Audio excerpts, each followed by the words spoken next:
welcome to Season 6, Episode 6 of Siren Sundays. This is actually the finale episode. Today's guest is none other than the Eric Carey. Thank you so much for being on the show with me. Thanks for having me. It certainly is a great, distinct pleasure to be on your show. Yeah, and this is actually your second time on the show, and I know the first time you were on, it was a great episode, a lot of feedback, a lot of great conversation, so I'm definitely excited for this one, especially given the topic. Well, we shall see. Awesome. So first, can you just tell us a bit, I know everyone pretty much knows who you are. You are Eric Carey, the Executive Director of the Bahamas National Trust, and you've been Executive Director for 10 years, correct? I've been Executive Director for 15 years. I've been at the BNT for 20 years. I spent 15 years of that as Executive Director. Oh, wow. I definitely got my numbers mixed up. I thought it was 50 in total, but 20 years total serving us through the great organization of the Bahamas National Trust. That's amazing. And so saying that, you did 5 years not in the position. So can you give us this brief history of your climb in the Bahamas National Trust, starting from when you even got there? Like, where were you right before? Yeah, so my first attempt to get in was not successful. I applied for a job probably 30 years ago. I don't remember what it was. And I remember that interview, and, the folks talked about, why did I want to leave my good government job and come to the BNT? What did I hope to achieve while there? Where did I see myself going? And I said, look, I want to come in and see if I could help this organization expand its reach, get more involved. Back then, I don't even remember how we found out about things like, the Earth Summit in 1992 in Rio de Janeiro that led to Agenda 21. Some of you young people don't even know about that. Agenda 21 was the environmental agenda for the 21st century. And out of that, what was emerging was that protected areas were so important, national parks. And so we were finding this out through magazines and faxes and letters and conferences that we attended.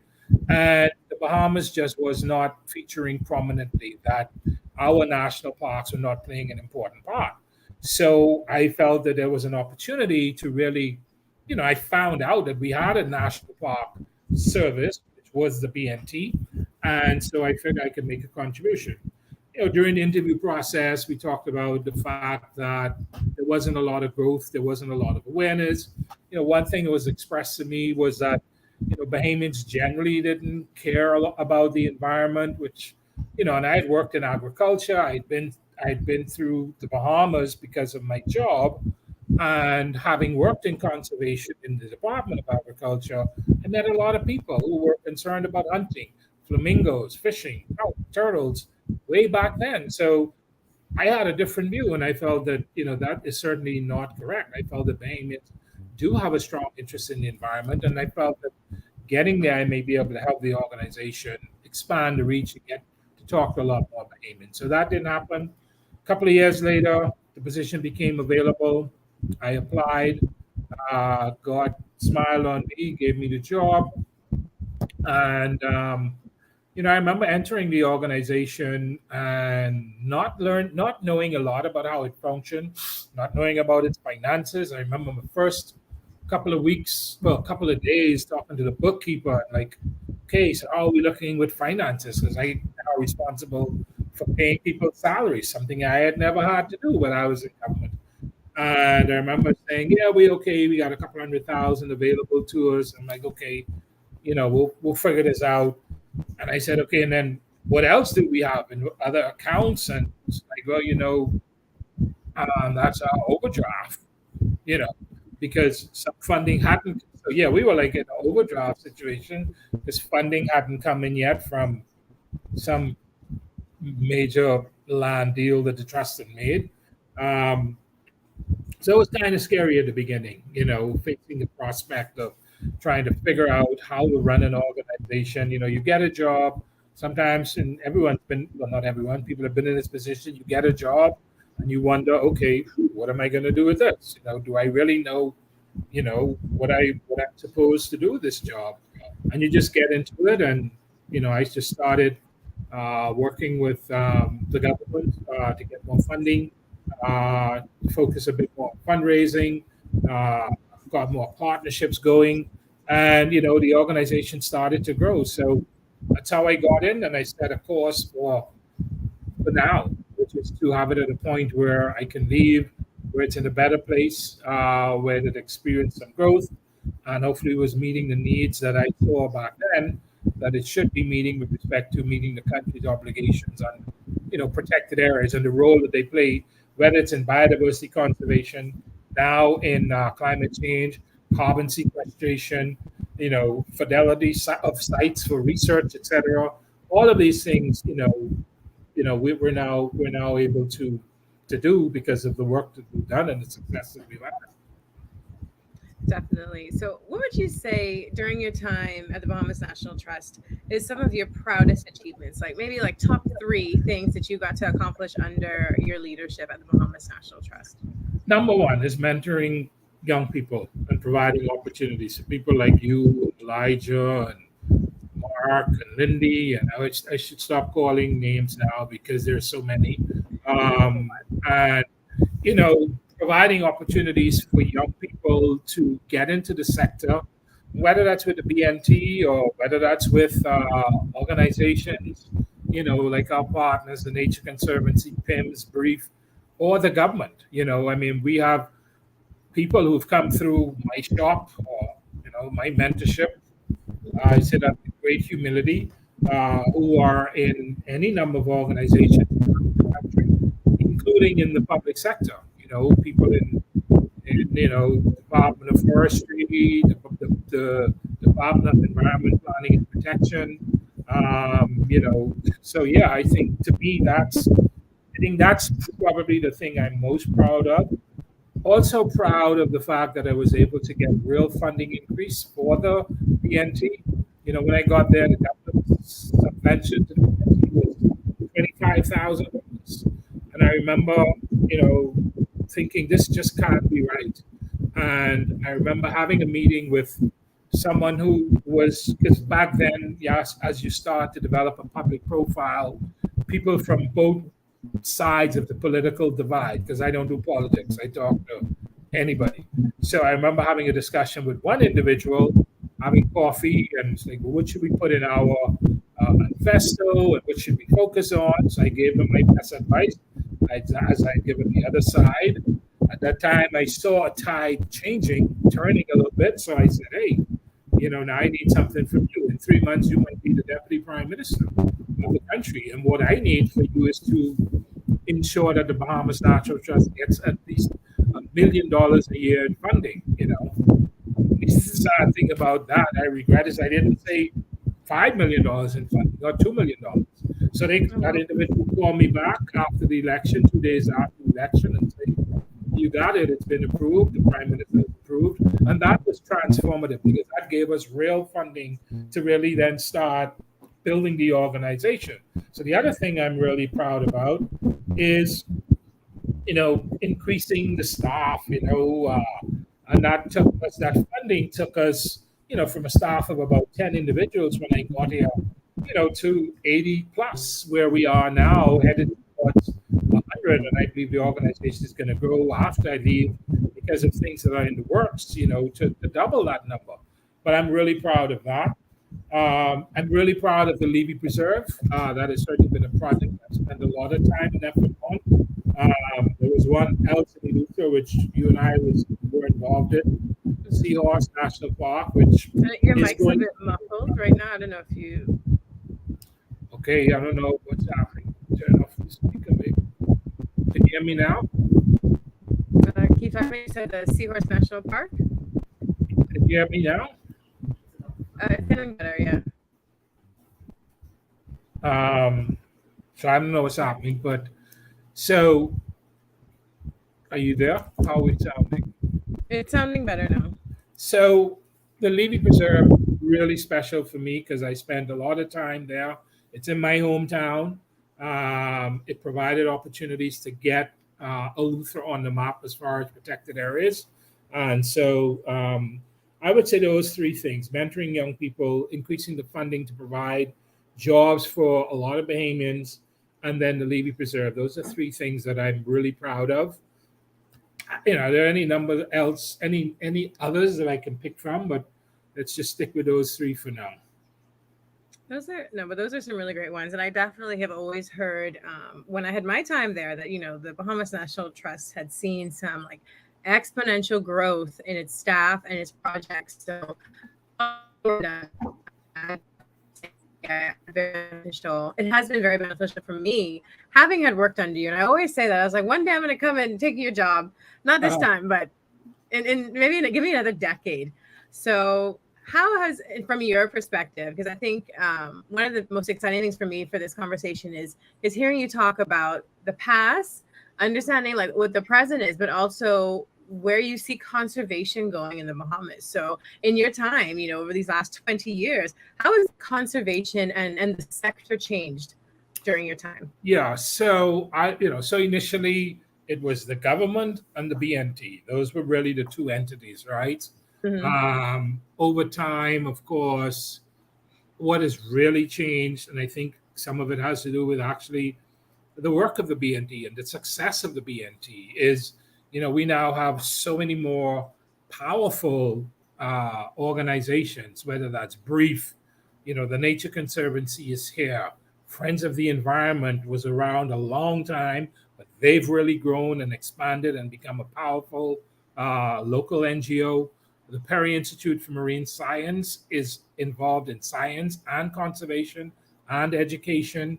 YME, and what Nikita's done with that organization, mentoring and providing young people, some of whom have come through our shop, etc.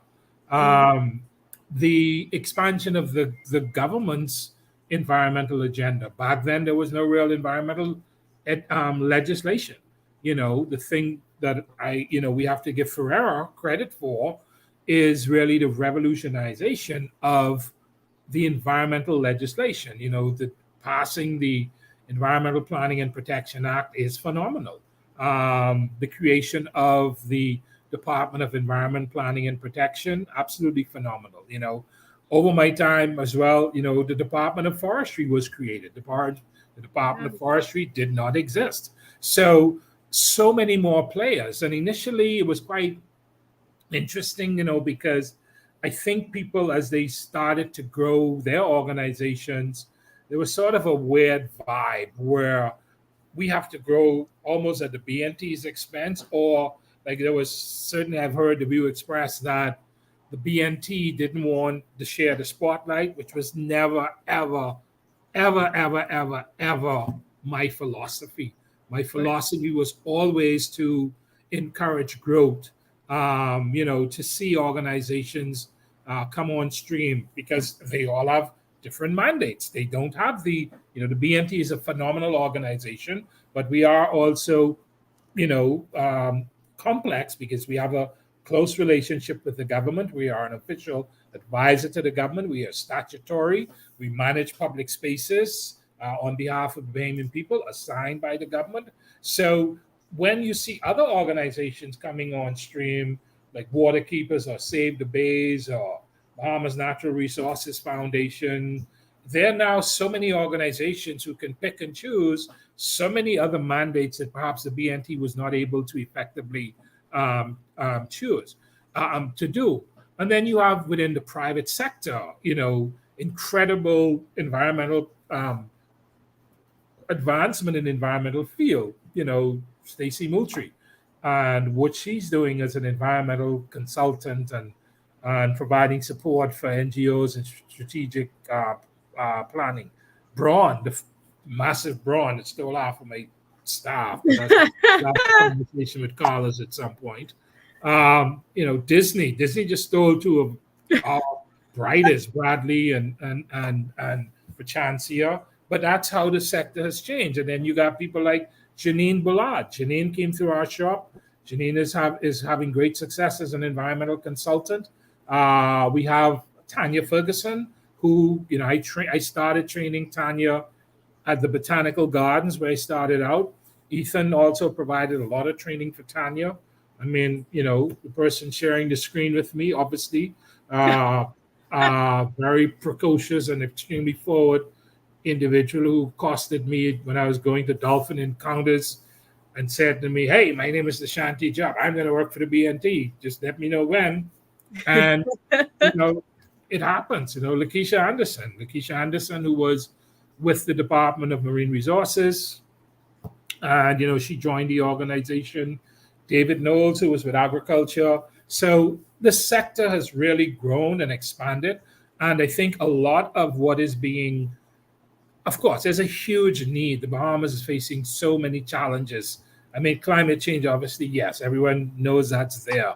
But in general, environmental degradation throughout our country, people like Taran Sims, like who just popped up on the screen, who's doing phenomenal things in the Ministry of Tourism, and Janelle Campbell, all of these incredible people. Dr. Kenneth Roma, who's now on our board, who is excited. I told him he's a closet environmentalist, and DPM needs to watch him because I think he really wants to see the environment and environmental tourism really blossom and grow. So there's so many things, exciting things happening.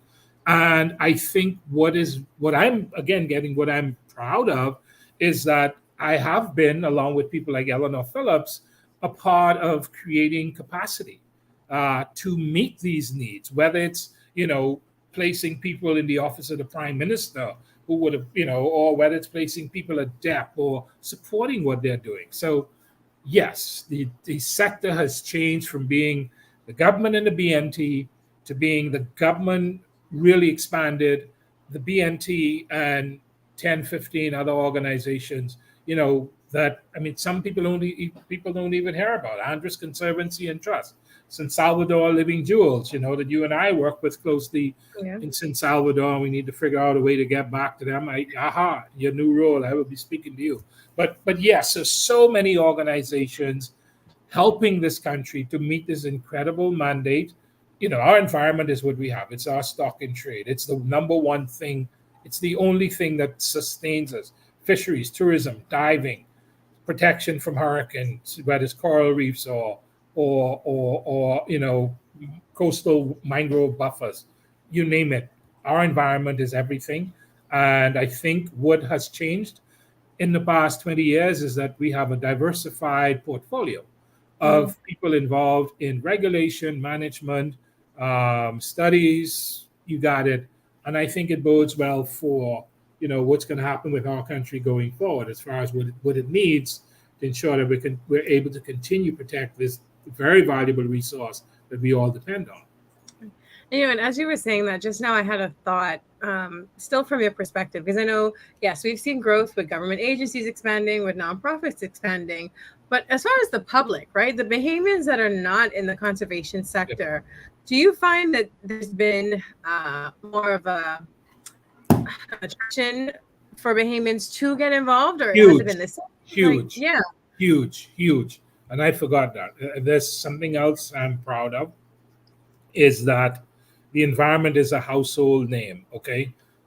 I could have gone anywhere 15, 16 years ago, say I work for the BNT, it would not have meant anything to anybody.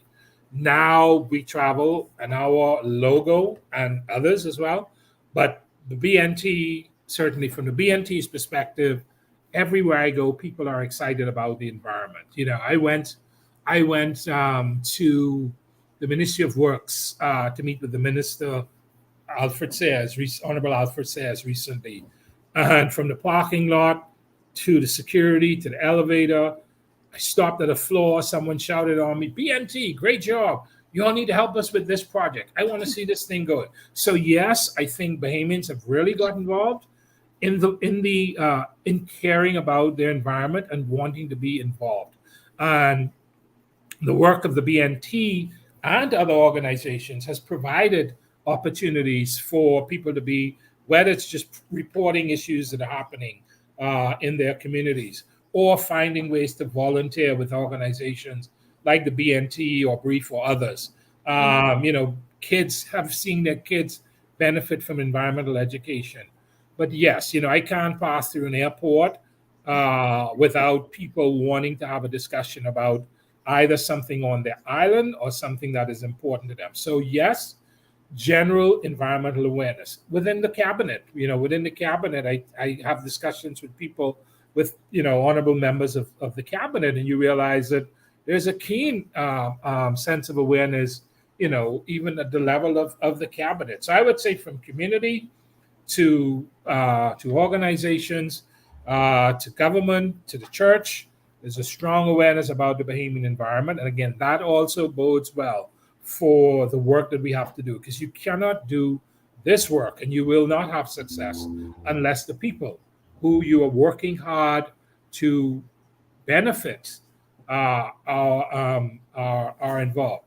There's one sector that is not yet effectively engaged, and that's going to be something that I want to spend a lot of time working on after I leave, and that's the fishery sector.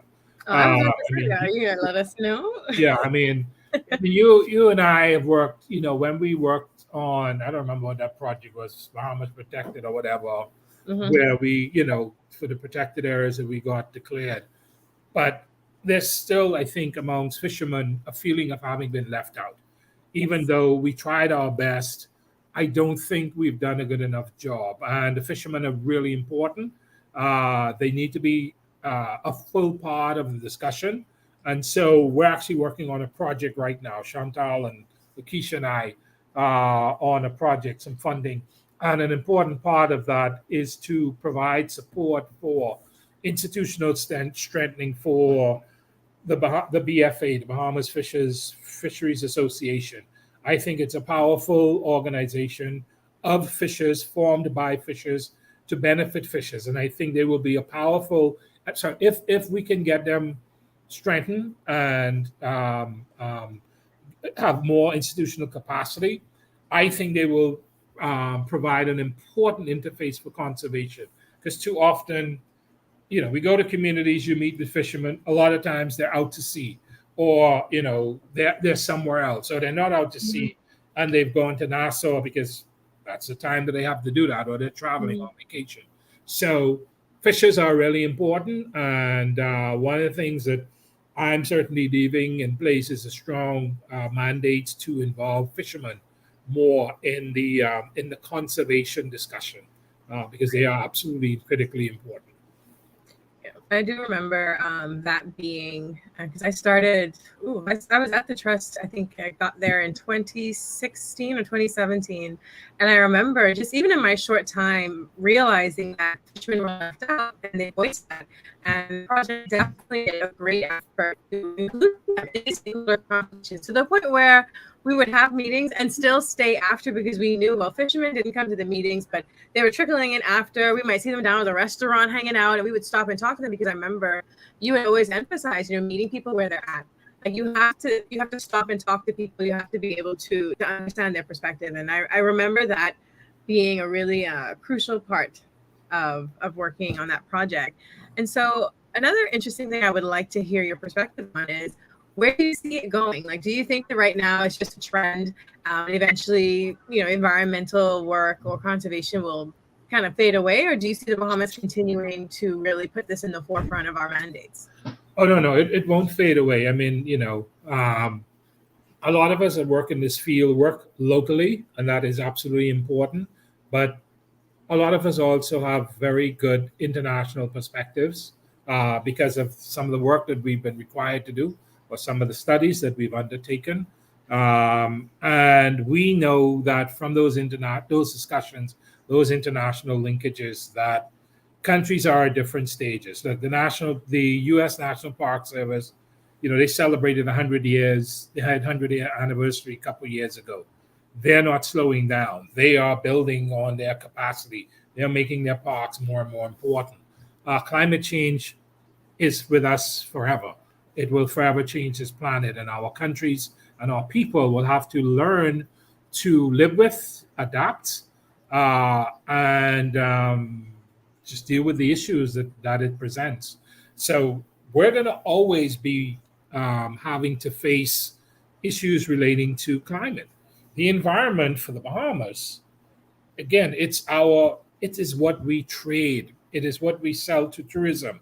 It is what we sell to our people, our fishermen. It is what we like to do. We like to go in the sea. We love to eat conch. You know, we love to go in the creek, and catch shad. So the environment is going to continue. Fisheries and our fishermen, Bahamians, have been fishing, forever. Whether it's the sponge of money can done era, or what's happening with lobsters now.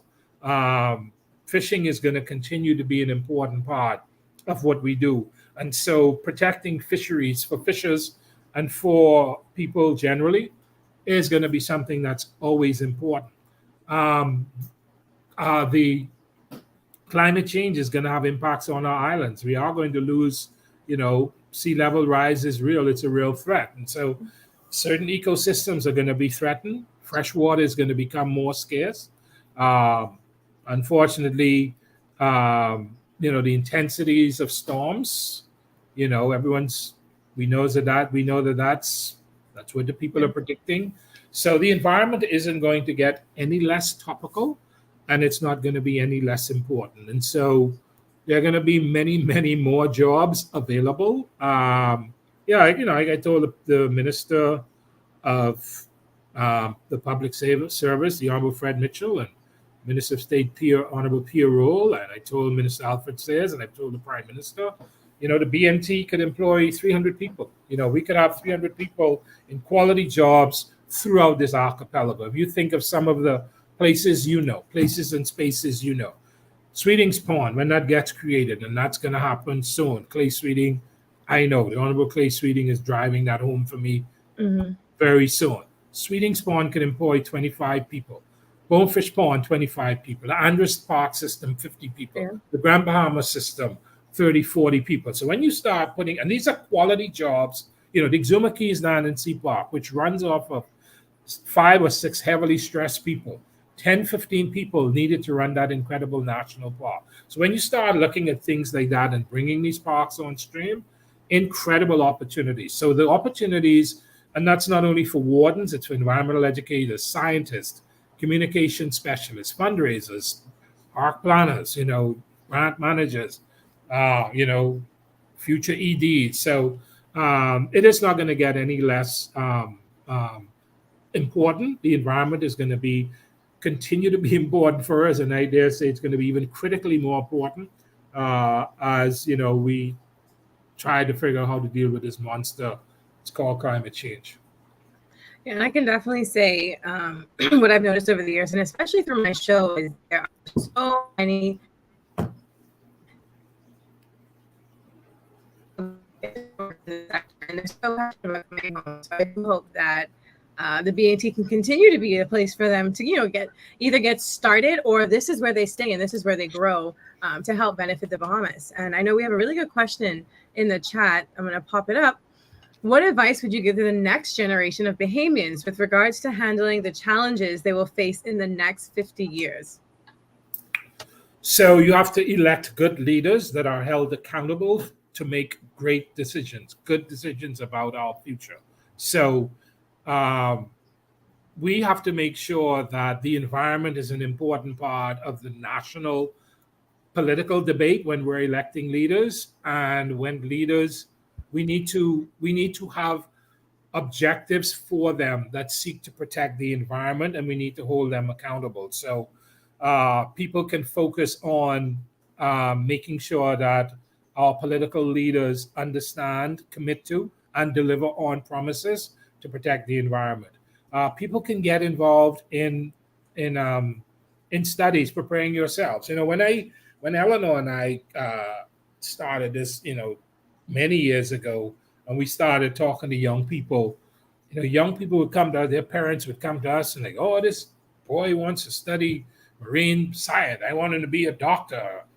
And I used to be wondering whether I should tell this woman the truth or lie to them. And I used to say, Miss, let the child do what he wants to do, because he's gonna be happier and fulfilled.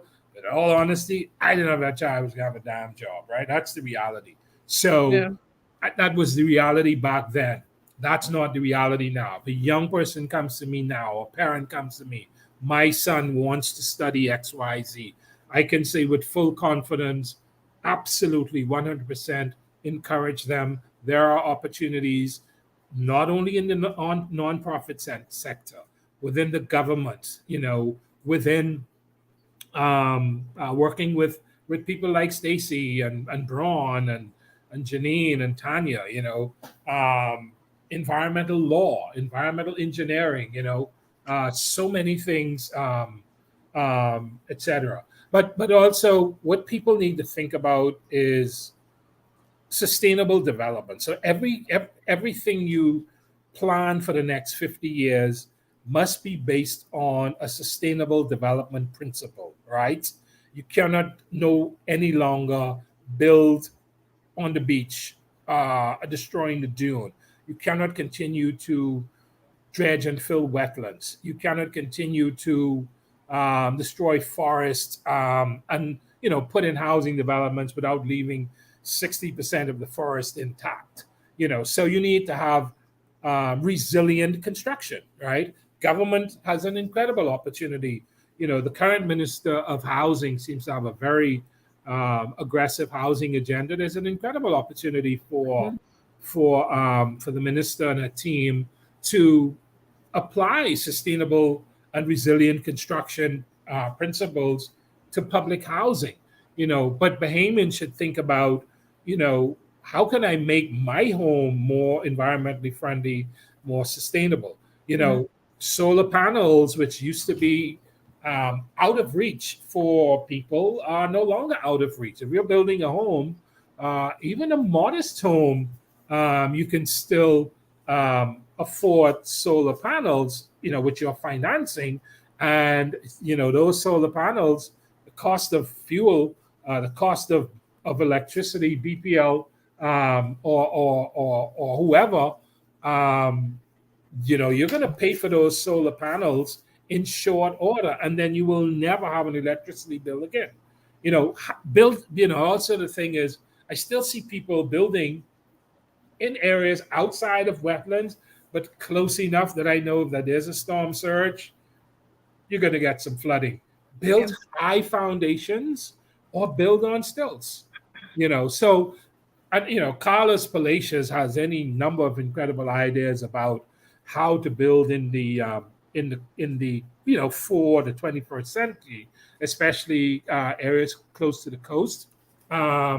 And I think that this needs to be adopted. It was interesting yesterday speaking with Minister Sayers, and we were talking about a road issue, but so many times when we shifted the conversation, he kept talking about sustainability, and he kept looking around to his team, telling them that you all have to build and design thinking about climate change and thinking about sustainability. To me, to hear a leader, a member of the cabinet, and he wasn't saying that to impress me. I think Minister Sayers really believes that that's how we need to change the way the government sector, the Ministry of Works, which regulates all building in our country, which designs all of the public buildings, which oversees construction, which oversees roads and bridges. They are now talking a lot about sustainable principles. So we need to, as a people, I know that's a long answer to your question, I apologize, think about building using sustainable principles, and yes, prepare yourselves for careers in climate financing. Still, science is still sexy. We need geeks like Ethan and Jenny in botany. Not enough people are going into botany, but we still need to understand what's happening to our trees and our forests. Marine biologists. We need more of you. To get in the water, which means hopefully we get the damn research permit straightened out. That's another story. But yes, we need scientists. We need people involved in fundraising, so development professionals, and we need people in leadership positions, whether that's to replace the executive director in another 15 or 20 years of BNT or the Nature Conservancy or Brief or Water Keepers or whatever. There are opportunities that people, Bahamians, young Bahamians, can prepare themselves for. Tehran Sims, who is a sustainable tourism freak, I know Tehran would love to see hundreds and hundreds of jobs created by Bahamians, for Bahamians, sorry, by Bahamians, for Mhm. on sustainable resorts. You can imagine how many small resorts we could have on how many creeks or on how many islands. Yeah. Each one of these could employ 10, 15 people. It could change the whole tourism dynamic. It could build sustainable, resilient economies.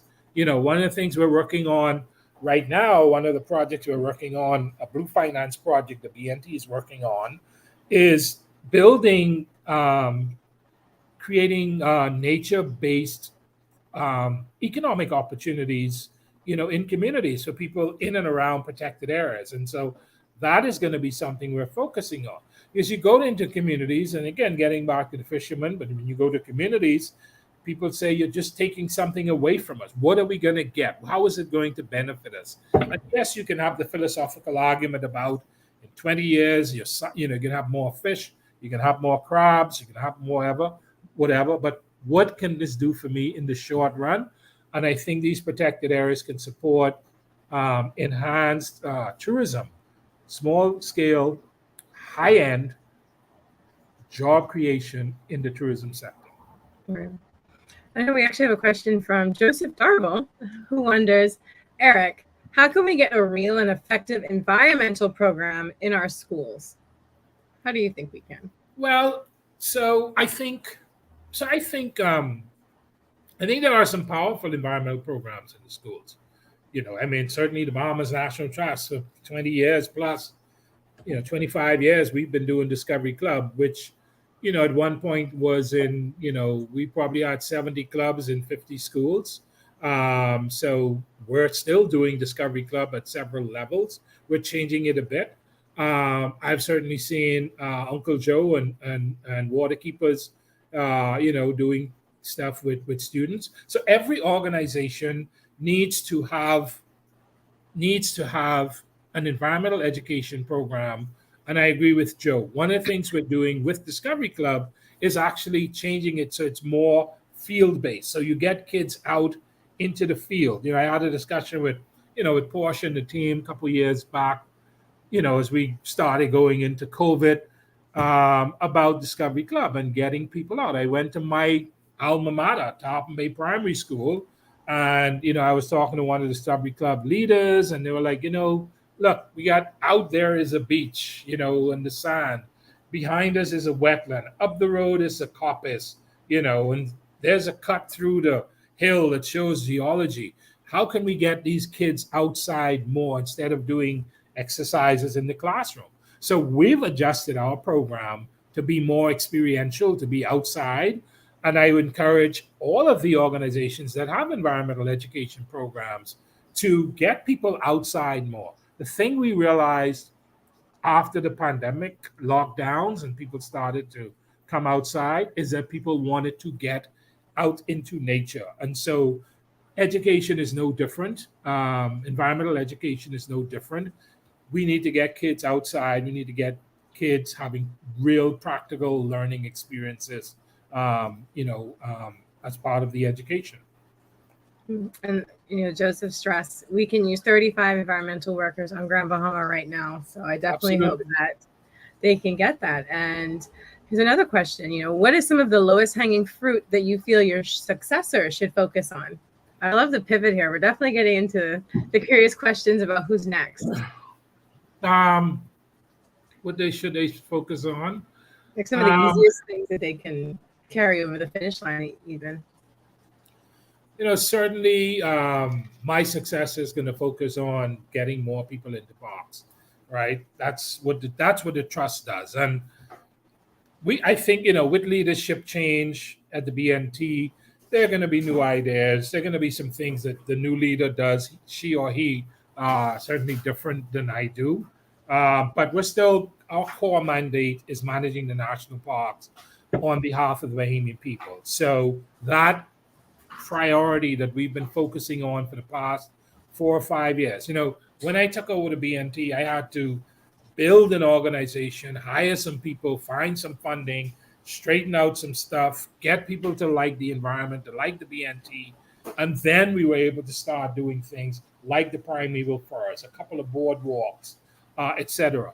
The next leader has an opportunity to be to get, I mean, hundreds of thousands of Bahamians into spaces like Bonefish Pond. I mean, we're having discussions with the government and others about, ways that you bring Bonefish Pond into stream with visitor centers, with with boardwalks, with viewing platforms and towers and kayaking opportunities. Restore Harold and Wilson Pond, etc. Seahorse National Park is going to be something that the new leader is going to focus on, obviously, because it's such an important space. Yeah. The new leader will focus on, fundraising, sustaining the this business. As you know, in the nonprofit sector, you have to depend on the goodwill of donors, whether they are foundations or individuals or the government. And the BNT will forever have to continue to raise money. Right now, we run at about $6 million a year. I can see our budget doubling to 12 million. 10 to 12 million. Not overnight, but certainly as you bring on stream those parks that we talked about, 20 people there, 30 people there. Those parks, when they come on stream, will become revenue earners. None of them will ever break even, because you can never really fund the cost of providing environmental education and recreation for people. So the thing, though, right, is when I joined the BNT, the thing I wanted to do is to leave when the BNT was at a high. Okay. And Fred Paport, if you don't know Fred Paport is a phenomenal Bahamian who heads a multi-billion-dollar company, the Beck Group, in the U.S. He's a phenom. He's also president of the USGA. I was talking to Fred about transition, and Fred said, Eric, when you transition, you want to do it like you're running a race, a relay. And he said, in the 4x4, right, 4x400, you run, the person is coming, they pass that baton, and they are tired. They drop down nearly dead, and they hand that baton, and the next leader takes off. And that person who handed off, it's spent. Sometimes they got to give them oxygen. In the 4x1, this is how you want to pass leadership, Fred said. You want to pass in the 4x1. The baton is passed when both runners are at their top speed. So you hand the baton, you run behind the leader for a period if necessary. You can help him if he or she stumbles. You can run and shout and cheer, etc. That's how I've always wanted to pass leadership. And I think that's where we are as an organization, where we have a strong organization that has the support of the government, the support of donors. We're raising money at very healthy levels. Our staff is growing, etc. And our events are returning. So there's so many positives that are happening right now at the BNT that I believe I have the ability to pass at top speed to the new leader. I think so too, and I think hopefully people can hear me well. I know I've been having some internet issues. It's raining outside. But I think one of I told this to someone, and I'm fumbling through my thoughts, but the thing I had said was, I really admire the fact that Eric has chosen to step down when he's pretty much at his peak, because a lot of times we find in government, and this is a conversation that I've had with a few different guests on the show, in government agencies or even just corporations, like the leaders, they will stay in that role, and they sometimes will run an organization to the ground simply because they're holding on to old views. Or like you said, you don't pass it on when you're now getting fatigued and tired and you're losing your passion. You pass that on when you're still passionate, and that way you can also continue to run behind them top speed while they're also taking off. So I definitely feel like a lot of leaders can take a page out your book. I think it's always important to understand that in organizations, as they grow, they plateau and they grow and they plateau. You need to know how to take that to the next level. And sometimes that is passing the baton on. Excuse me, pass it on to me, but maybe a couple people after you will be passing it on to me. But yeah, that definitely is something that I found pretty inspiring about when you made this decision public and you actually, you said you were going to do it and you did it. Yep. I definitely, you're right. I definitely did not want to be in a position where you out of ideas. You don't want to go to work anymore. You're old and tired. Whatever. You're a has-been. And then the organization really suffers. That is the real tragedy. It's not the individual who suffers. It's not the board that suffers. It's the organization and the missed opportunity for phenomenal growth, for incredible change, for new ideas, for new passion. That is really what is sacrificed. And I certainly didn't want that to be my experience. I didn't want to be run out. I didn't want to be carried out. I didn't want to be forced out, certainly. I wanted to be able to leave on my terms, but I wanted to leave when the organization was at a really good point so that whoever leaves has a great start. One of the things we're doing this year is, our fundraising target. So Anna, who's our director of development, very cleverly crafted the Eric Carey legacy campaign, right? For whatever. So, but that campaign is to raise money for this year. $1 million goes towards this year's budget, but we're raising $2 million, and we're already more than halfway there. Like 1.4 or something like that. That $1 million extra is for the new leader. So not only do we give them a good mandate and we give them a running start, but here's $1 million that you can start budgeting with. A lot of nonprofits budget based on what you think you're going to bring in the coming year, and that's quite healthy. We wanted to make sure that we had an opportunity using, there are people who like me for whatever reason, and they've supported this campaign, and it's been quite humbling. We've had significant gifts, and it's been inspiring. And so I'm glad that we came up with this concept, because the new leader, he or she, will not have to struggle immediately. They won't find on January 1st or whenever they take over the reins in December, whatever, they will not be in an overdraft. Yeah. That's what I encountered. And I don't ever want to see anybody get into a situation like that. So we have one more question before I start shifting into the what's next. But I think this is a great question for you to answer, especially with the evolution of the park system and your time at the BNT. What is the main goal of the parks? So national parks and protected areas, the main goal, obviously, is to protect the resource, right?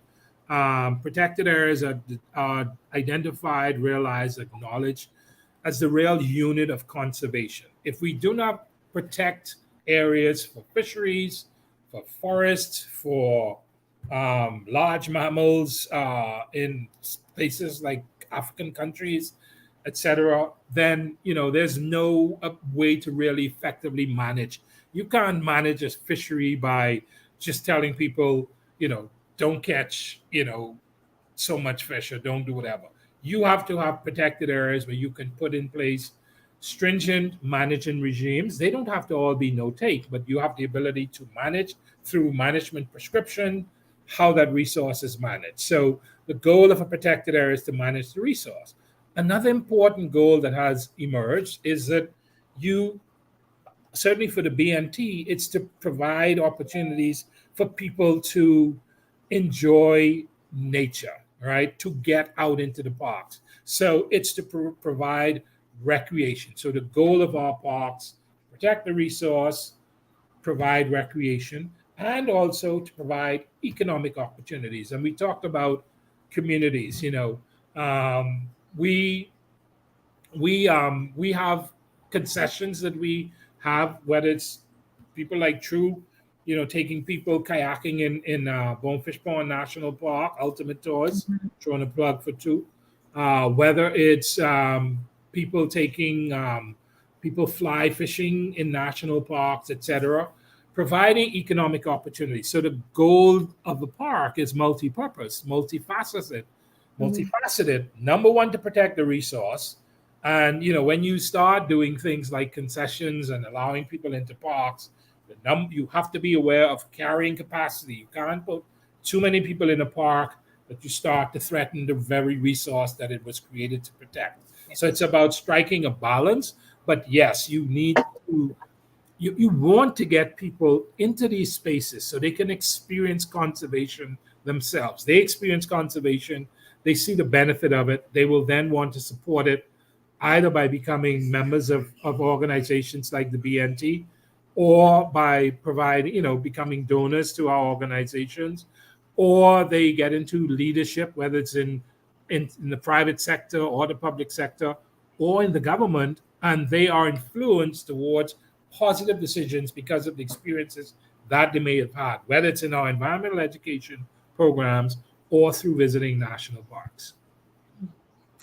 I love the point you made about, yes, the parks are for people, but it's so important to understand that you have to be mindful of the amount of people going into the park, because then you lose the purpose of setting this resource aside. And I know there's always this debate, right? That, national parks are so people can go in it. And I think the BNT has done an amazing job at making sure that people understand, explore your parks. Like, these are being protected for you to explore and to appreciate and to connect with nature, and just to enjoy, what is being our natural resources. So great answer, which I expected from you. And so now to the question, what is next for Eric Carey? Will we no longer see you in the news giving your opinions on environmental issues? Are you going to fade into black? Like, what's happening with you after you leave?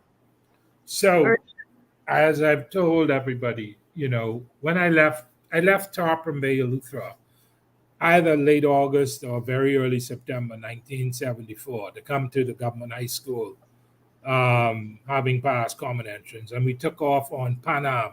So that's how we rolled. We used to fly Pan Am jets out of Eleuthera, right?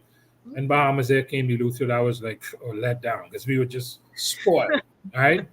And I remember that aircraft banked left over half sound and then flew close to Tarpon Bay. And I remember saying, even as a young child, and look, I'm leaving, but I'll be back, And I didn't know what the future, who knows what the future holds, right? But I have always wanted to return to Tarpon Bay. So, Tarpon Bay, as we say, is a drinking town with a fishing problem, right? So I intend to go back to Tarpon Bay and do a little bit of both. I also, look, so I'm not fading away. I will certainly no longer speak for the BNT, but God knows I will not be silent. Certainly, if there is something I need to speak out about, if the government is approaching a project from an asinine perspective, they will hear from me, right? If there's unsustainable development being proposed, I will certainly not be shy about expressing my view, right? But that's not going to be my main focus. I want to work with organizations I will continue to support the BNT, certainly as far as fundraising, government relations, etc. I want to support whoever succeeds me, right? So there'll be a small BNT engagement, but I'm not definitely not going hardcore EIA company. I will setting up an environmental services consulting company, and it's going to provide general environmental advisory, facilitating policy legislation, helping people move through a government regulatory process. Perhaps I'll work with developers, giving them advice. Sustainable tourism advisory services, I want to really, I might not do eco tour guiding myself, but I want to support the development of ecotourism, eco tour guide training opportunities so that people can be properly prepared to deliver quality experiences in and around national parks. General staff training, a lot of resorts on the Family Islands ask me all the time, what's this plan? What's this, whatever. So I want to work with resorts. I'm also a director of the Bahamas Out Island Promotion Board. And a lot of this Out Island lodges or hotels, their staff need to understand what's special about what's around them. So I'm excited to be able to do things like that. conceptual planning for outdoor spaces. I mean, I've always been fascinated by the work that people have done for the BNT. I could see myself getting involved in providing, because I want to see these national parks become, really cool places for people to enjoy and also to make money from. Um, Certainly, working with NGOs, CBOs on strategic planning, fundraising, board development, institutional strengthening, project management. Look, I have enough experience. You do something for 20 years, you learn a thing or two. I want to do, yeah, I want to make some money, absolutely, but I want to help organizations and help people, right? Mhm. And I want to use whatever experience, whatever linkages, whatever networks I have to bring that to bear on. I still want to mentor young Bahamians. I mean, that's been the most exciting thing for me, right? Is seeing these young people who have come from, just whatever, with no knowledge, no, just a strong interest, but to see them now become leaders. Like, I'm so proud of I'm proud of all of y'all elsewhere, but my staff, my colleagues at the BMT, phenomenal. I can't say enough about my colleagues. I mean, people say the BMT has had a lot of success. They say it. I don't, whatever, right? But that is because we have dedicated staff, people in Exuma Park working every day, people at Lucaya National Park every day, Levy Preserve, Bonefish Pond. I got staff out there right now working, everywhere. Environmental education, taking kids camping overnight, you name it, going on expeditions, leaving your family. Our staff is phenomenal. And the people that support that in grant management and finance and HR. The BNT has a phenomenal team, and I have been privileged and I have considered it a distinct honor to be a part of working with such a talented team. So, that's basically how I would look at it. I would definitely say, in no way are you caring. You will be losing this official attachment to the Bahamas National Trust. But for people who would want to reach out to you, I have your Eric Bahamas handle showing for your Instagram. But for people who would maybe want to seek out mentorship or just reach out to you for some of these opportunities you're providing, how would they? I am never going to be hard to find. I will still have a presence out there. I would certainly make people once I leave the BNT and transition. Certainly, I will let everybody know what my new handle is, my new brand, and yeah, I'm looking forward to actually working in the environment from another perspective. I'm really excited to be thinking about that. And yeah, I'm people can reach out to me as soon as I'm done. I'm certainly not doing any work, obviously, until I leave the BNT. There'll be no conflicts. But after that, let's talk. Let's see how we can work some magic. Definitely. So, in your time, who is someone in the sector, whether they're local or international, that inspires you and why? So several people. Basil Mins. Basil Mins is probably 96, 97 years old in Exuma. Yes. He's an amazing Bahamian. He's been passionate about the environment. He was an environmentalist when it wasn't cool. He and his wife Jane were the architects of the Maurice Isaacs National Park. So seeing that park coming to fruition with Catherine and Bradley down there making magic, I'm sure that makes Basil happy. But I'm always honored whenever I think about Basil and I go to see him. He has incredible memory, incredible knowledge. So Basil Mins, Pericles Malis and Earl DeVoe. Pericles has always been someone I looked up to. Incredible knowledge. I always felt I wanted to be like Pericles, where people would consult you for information and advice, and that certainly has happened. Earl DeVoe, who was a director of agriculture and then a minister of agriculture, always provided me with incredible opportunities, support. When he was minister, of works and environment. We got a lot of support at the BNT. So certainly those two. Eleanor Phillips, Eleanor and I joined the NGO sector at the same time, March 2003.